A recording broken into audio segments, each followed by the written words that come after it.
commandments God has given his people in the New Testament era. We worked our way up to 2 Corinthians now, and 2 Corinthians is a very personal book, probably the most personal of all Paul's letters. He is under a great deal of pressure from this church. They're criticizing him for a number of things.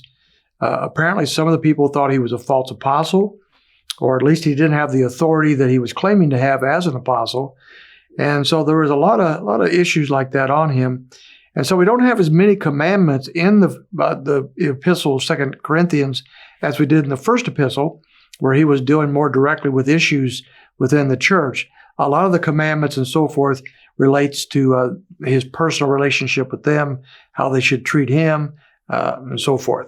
So it's a little different, but we're going to pick up this week 5 different commandments found in 2 Corinthians that are, I believe, general in nature and should be applicable to all ages and all believers. We're going to start in 2 Corinthians chapter 6. And seeing that this is a personal letter, we can back up to verse 11. It says, "Our mouth has spoken freely to you, O Corinthians. Our heart is opened wide." So he's saying, look, I'm opening up myself to you. I'm being vulnerable to you. I'm demonstrating my love to you. Why is it that you're not doing the same with me? That's the kind of the idea we have here. Verse 12, he says, "You are not restrained by us, but you are restrained in your own affections.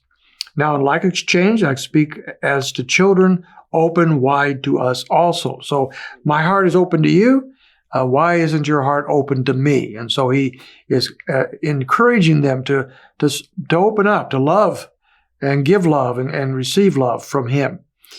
And then he moves on to verse 14. And the first commandment we'll look at in this particular epistle, he says, "Do not be unequally yoked with unbelievers." Now, this is a pretty well-known verse of Scripture. I think it's a very general command. As we look at the context of verse 14, what we find is, first of all, an illustration. And that was very well-known illustration in the farming community of that era. You didn't yoke together an oxen and a donkey, for example. If you were going to go out and plow in the fields, and you had a donkey on one side and an oxen on the other, they're simply going to rub against each other. They're going to chafe each other. They're going to move at different speeds. It's not going to go well. And so the farmers knew better than to do that. So he's using that illustration, one that they would be common to them, in order to talk to them about how it is that they are yoking together unequally in such a way that they're just causing more trouble for themselves and so forth. So as he looks at that, his immediate context and how we should interpret the passage has to do with their unequally yoking with those who are not followers of Christ, the unbelievers. So let's go on. "For what partnership have righteousness and lawlessness? Or what fellowship has light with darkness? Or what harmony has Christ with Belial?